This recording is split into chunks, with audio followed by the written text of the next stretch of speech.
دن موت کی گھڑی آتی ہے اس کے لیے قید خانہ شروع، اور اللہ رب العزت کے قید خانے سے زیادہ تکلیف دہ قید خانہ کوئی نہیں۔ دنیا کی قید میں انسان سفارش سے، پیسے سے، سزا بھگت کے آزاد ہو سکتا ہے، اللہ رب العزت کا قید خانہ بہت شدید ہے۔ اللہ رب العزت ہم سب کو اس سے محفوظ رکھے۔ یہ تو وہ پورا زندگی کا خلاصہ ہے، اور یہ جو دنیا ہے اس کی حقیقت بہت کم تر ہے۔ نبی کریم صلی اللہ علیہ وسلم نے فرمایا اگر نبی کریم کے سامنے اس دنیا کی نبی کریم نے فرمایا اگر اللہ کے سامنے اس دنیا کی حیثیت مچھر کے ایک پر کے برابر بھی ہوتی تو اللہ دنیا میں کسی کو پانی نہ پلاتا۔ یہ دنیا اس کے لیے مال ہے جس کا آخرت میں کوئی مال نہیں۔ الدنیا مال لمن لا مال لہ، جس کا آخرت میں کوئی مال نہیں۔ الدنیا دار لمن لا دار لہ، دنیا اس کا گھر ہے جس کا آخرت میں کوئی گھر نہیں۔ اور اس کو جمع کون کرتا ہے؟ لمن لا عقل لہ، جس کے پاس عقل کوئی نہیں۔ آج آخری دن ہے آپ کے سامنے، انسان کی تخلیق کا جو بہت بڑا ایک مقصد عبادت آپ کے سامنے بیان کیا ہے، ان عبادات میں سے سب سے پہلی جو رکن ہے اس کے حوالے سے چند گزارشات رکھوں گا۔ محدثین مفسرین نے نماز کے حوالے سے، یہ جو اللہ رب العزت نے پورا وجود بنایا، اللہ خالق ہے، اللہ مالک ہے، ہم اللہ کے پیدا کردہ ہیں، ہم اللہ کی تخلیق ہیں، اس میں کوئی اختلاف نہیں ہے کسی مسلک کا، کسی فرقے کا۔ اللہ کی تخلیق ہے، اللہ چاہتا ہمیں حکم دیتا ساری زندگی سجدے میں گزارو تو ہم اس کے حکم کی انکار نہیں تھے کر سکتے۔ بنانے والا وہ ہے، چاہتا ساری زندگی کی عبادت فرض کر دیتا، لیکن فرض کیا کیا؟ 5 نمازیں مسجد کے اندر، صرف یہ فرض ہے۔ لکھی 24 گھنٹے عبادت جانی ہے، کرنی 5 وقت ہے۔ رمضان کے روزے آئے، زکوٰۃ آئی، یہ فرائض بھی ادا کرنے ہیں، لیکن بنیادی جو ہر روز کی عبادت ہے وہ کیا ہے؟ نماز۔ یہ عبادت کس چیز کا اعلان کرتی ہے؟ کہ جب اللہ اکبر کی صدا آئے، آپ کے اور میرے دل میں یہ بات آئے، اللہ اکبر، اللہ میرے کاروبار سے بڑا ہے، اللہ میری مصروفیات سے بڑا ہے، اللہ میرے بیوی بچوں سے بڑا ہے، اللہ میرے نیند سے بڑا ہے، اللہ میری تھکاوٹ سے بڑا ہے۔ جیسے ہی یہ آواز آئی مسجد کا رخ کرنا ہے۔ ایک عقلی بات کہہ کے آپ کے سامنے نماز با جماعت مسجد کے دلائل محدثین کے زبانی رکھنا چاہتا ہوں۔ ایک عام فہم بات ہے، یہ ساری باڈی، یہ مشین کس نے بنائی ہے؟ اللہ نے۔ آپ کے سامنے پہلے بھی ایک مرتبہ آنکھ کا ذکر کیا، 1,30,00,000 کیمروں کا، 12 لاکھ تاروں کا۔ آپ لیکن اس آنکھ کے اوپر یہ جو جھپکنے والا حصہ ہے اس کی ساخت پہ غور کرے۔ 1 منٹ کے اندر کتنی مرتبہ جھپکتا ہے؟ 20 مرتبہ۔ اگر 1 گھنٹے میں لگایا جائے 60 منٹ میں تو 1200، 1000 مرتبہ بھی لگا لیا جائے 24 گھنٹوں میں یہ آئی لڈ 24,000 دفعہ بند ہوتی ہے، کھلتی ہے ایک دن کے اندر۔ اور ابھی انسان نے وہ تالا اور دروازہ ایجاد نہیں کیا جو 24,000 مرتبہ کھلے اور بند ہو جائے اور اپنا کام صحیح کرے۔ یہ ایک دن کا کام ہے۔ ایک دن میں دل 75,000 سے 1,00,000 مرتبہ دھڑکتا ہے ایک دن میں۔ ایک ماہ میں 30 لاکھ مرتبہ۔ کوئی موٹر ابھی ایسی ایجاد نہیں ہوئی جو اتنا لمبا پانی کا سرکل کئی کلومیٹروں کے اندر 30 لاکھ مرتبہ پمپ کر سکے۔ یہ سارے اعضاء، یہ سارے بدن اللہ نے دیا ہے، اللہ نے بنایا ہے، اور اللہ مطالبہ بدلے میں کیا کر رہا ہے؟ صرف 5 وقت نماز مسجد میں ادا کرنی ہے۔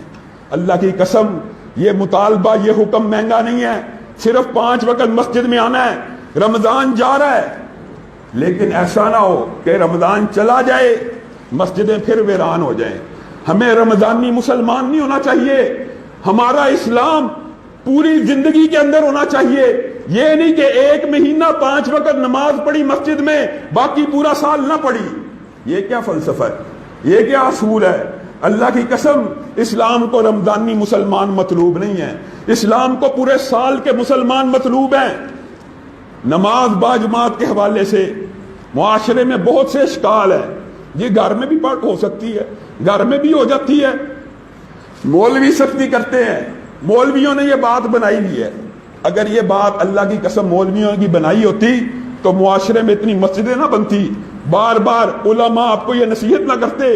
قرآن پاک کی پہلی آیت کا ہی مطالعہ کر لیجئے، جہاں پہ اللہ رب العزت نماز کا حکم دیتا ہے وہاں پہ اس حکم کی اللہ تشریح کر رہا ہے۔ یہاں پہ انکار حدیث والوں کی بھی دماغ نہیں چل سکتا. کیا کہہ رہا ہے؟ وَارْكَعُوا مَعَ الرَّاكِعِينَ. پہلی دلیل رکوع کرنے والوں کے ساتھ رکوع کرو. کیا مطلب؟ نماز مسجد میں آ کے پڑھو, جہاں پہ سارے رکوع کر رہے ہیں وہاں پہ آ کے رکوع کرو. ایک دلیل. موضوع بڑا طویل ہے, صرف دلائل آپ کے سامنے گوش گزار کرنا ہے, آپ کا زیادہ ٹائم نہیں لوں گا. بعض ساتھیوں نے کہا کہ سوال جواب کرنا چاہتے ہیں, انشاءاللہ جو کرنا چاہتے ہیں, اگر وہ تراویح کے آخر میں بیٹھیں گے, نشست ہوگی, کچھ انعامات معتکفین اور طلباء میں بانٹنے ہیں, اس وقت سوال و جواب کی نشست ہو جائے گی. ابھی آپ صرف ان دلائل کو یاد کیجئے. پہلی بات وَارْكَعُوا مَعَ الرَّاكِعِينَ. دوسری بات بڑے عام فہم ہے, یاد رہنے والے ہیں. قرآن پاک میں صلاۃ خوف کا ذکر ہے. پتہ ہے نا صلاۃ خوف کس کو کہتے ہیں؟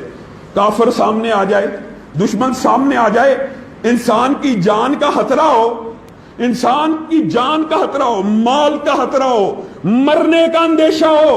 اللہ رب العزت اس وقت نماز کی جو قرآن میں کیفیت بیان کر رہا ہے, سب کو پتہ ہے کیا ہے. ایک رکعت پہلے مسلمانوں کی ایک جماعت پڑھے, دوسری رکعت دوسری آ کے پڑھے, وہاں پہ بھی جماعت کے ساتھ نماز ہے. اگر موت کے اندر, مال جانے کے اندیشے کے اندر, موت کے خوف کے اندر اللہ رب العزت نے جماعت کو ترک نہیں کیا, آپ گھر بیٹھے کہہ رہے ہیں کہ نماز گھر میں ہو جاتی ہے. صلاۃ خوف یہ قرآن کا مسئلہ, اپنی طرف سے بات نہیں کر رہا. ایک رکعت ہو جائے, ایک گروہ اسلحہ لے کے کھڑا ہو, ان کی حفاظت کرے, پھر دوسرا گروہ آئے, دوسری رکعت ادا کرے. یہاں پہ اللہ رب العزت نے اگر موت کے خوف سے بڑا کوئی کون سا عذر ہو سکتا ہے؟ اگر اجازت دینی ہوتی یہاں پہ اللہ دے دیتا کہ ٹھیک ہے جب جنگ ہو رہی ہے اپنے اپنے خیموں میں پڑھ لو, پڑھ کے باہر آ کے جنگ کر لو. ہو سکتی تھی اجازت کے نہیں. جماعت کا طریقہ اللہ رب العزت کلام حمید میں صلاۃ خوف میں بیان کر رہے ہیں. یہ دلائل آپ نے یاد رکھے ہیں. آج کل منکرین حدیث قرآن کا بھی انکار کرنے والے ہیں اور دین کو سہل اور جدیدیت اور التحاد کے اندر اس طرح مبتلا کرنا چاہتے ہیں کہ اسلام کی بنیادی اثاثوں پہ, نماز تو بنیادی رکن ہے, اس کے اوپر بھی حملہ آور ہو رہے. آگے آئیے, حضرت مالک بن حویرث نبی کریم صلی اللہ علیہ وسلم کے پاس آخری دور میں آ رہے ہیں. آخری دور میں بعض لوگوں نے یہ بھی فلسفہ گڑا ہوا ہے کہ شروع میں تھی جی, آخر کے اندر رعایت ہو گئی تھی. مالک بن حویرث 9 اور 10 ہجری میں صرف 2 ملاقاتیں, اس کے بعد تو اسلام مکمل ہو گیا. نبی کریم کے پاس آتے ہیں, 20 دن رہتے ہیں, نبی کریم کے پاس سے جانے لگتے ہیں. نبی کریم نے کہا تم نے جا کے کیا کرنا ہے؟ اذان دینی ہے. اور کیا کرنا ہے؟ جماعت کروانی ہے. اور جماعت تم میں سے کون کروائے؟ جو علم اور عمر میں بڑا ہو. نبی کریم صلی اللہ علیہ وسلم آخر کے اندر بھی جماعت قائم کرنے کا حکم دے رہے ہیں. تیسری دلیل. چوتھی دلیل, نبی کریم صلی اللہ علیہ وسلم نے ارشاد فرمایا, اس ایک حدیث کے اوپر بندہ غور کر لے, بندے کو سمجھ آ جاتی ہے.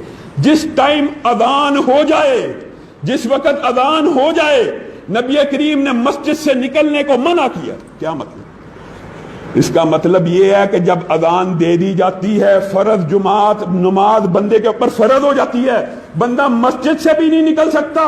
اذان کے بعد ایک صحابی نے نکلنے کی کوشش کی, دوسرے صحابی نے کہا نبی کریم صلی اللہ علیہ وسلم ہمیں منع کیا کرتے تھے, اذان ہو جانے کے بعد مسجد سے بغیر عذر کے نکلنا منع ہے.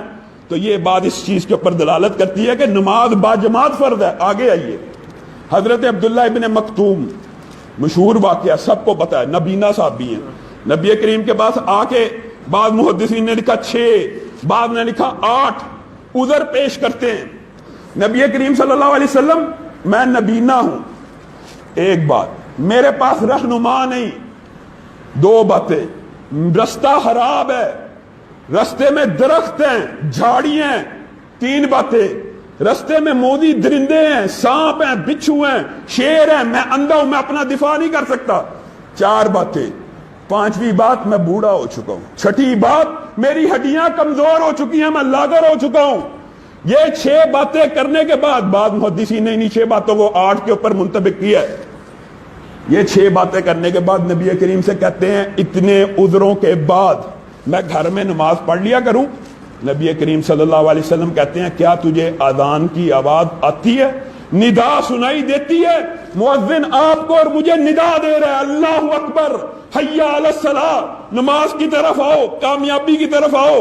اس ندا کے اوپر لبیک کہنا آپ پہ اور مجھ پہ واجب ہے. صرف 5 وقت ہی لبیک کہنا, اور کیا کرنا ہے؟ پوری اتنی بڑی مشینری اللہ نے قائم کر دی, حکم صرف 5 وقت کا دیا. آج افسوس یہ ہے اس 5 وقت سے ہم غافل ہیں.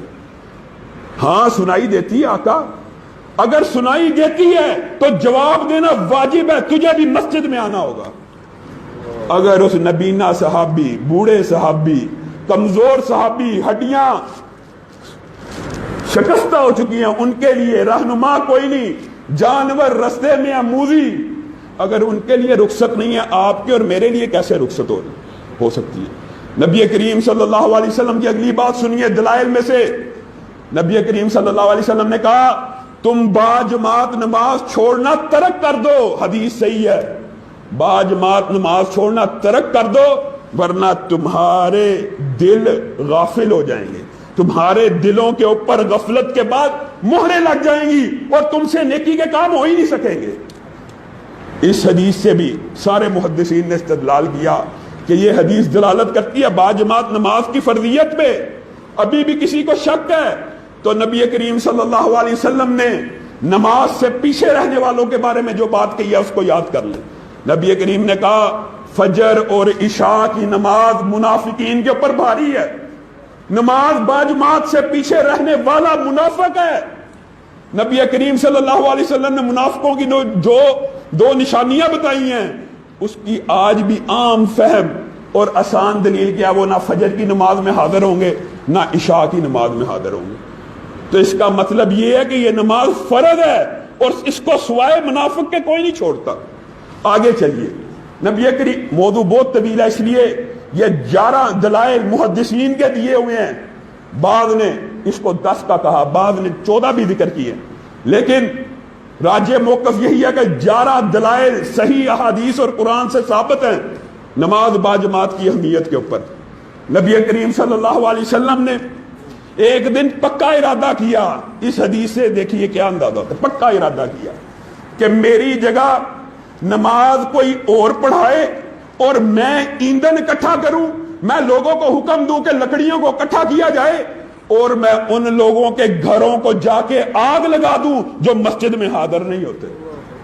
اس سے بڑی کیا صحیح حدیث, اس سے بڑی کیا دلیل ہو سکتی ہے نماز باجماعت کی فرضیت؟ اس سے بڑی کیا دلیل ہو سکتی ہے؟ نبی کریم کہہ رہے ہیں میں ان کے گھروں کو آگ لگا دوں جو باجماعت نماز میں آتے نہیں ہیں. یہاں سے محدثین نے بہت لمبا چوڑا ایک باب بھی حذف کیا, اور حضرت ابو بکر نے جو منکرین زکوٰۃ کے خلاف جہاد کا اعلان کیا اور ان کو مرتد قرار دیا تھا, اس کی تائید میں لے کے آئے ہیں ان کے اس عمل کو. کیوں؟ حضرت ابو بکر نے کہا تھا کہ جو بندہ نماز اور زکوٰۃ میں فرق کرتا ہے میں اس کے خلاف جہاد کروں گا. جن لوگوں کے خلاف حضرت ابو بکر نے جہاد کا اعلان کیا تھا, جن کو مرتد ڈکلیئر کیا تھا, وہ بے نماز نہیں تھے, وہ مسجدوں میں نماز ادا کرنے والے تھے, صرف عقیدے کے لحاظ سے انہوں نے زکوٰۃ کا انکار کیا تھا.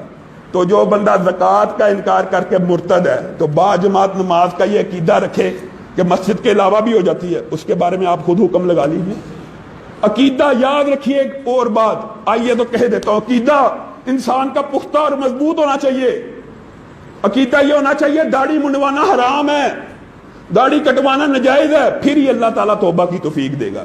اگر بندے کے دل میں آ گیا جی بے پردہ ہونا جائز ہے, داڑھی کٹوانا جائز ہے, پھر کبھی توبہ کی توفیق نہیں ملتی.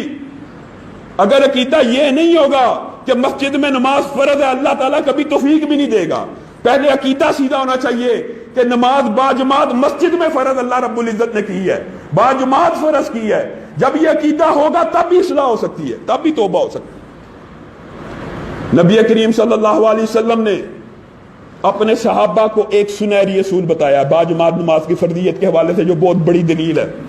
جس بستی میں, جس شہر میں 3 یا اس سے زیادہ لوگ موجود ہوں اور وہ جماعت سے نماز ادا نہ کریں, اس بستی پہ شیطان کی حکومت ہوتی ہے. اس حدیث کا کیا مطلب ہے؟ واضح بات یہ ہے کہ 3 بندے بھی جہاں میسر ہیں وہاں ان کو انتظام اہتمام کرنا پڑے گا نماز باجماعت کا. یہ چند دلائل آپ کے سامنے نماز باجماعت کے حوالے سے دیے ہیں.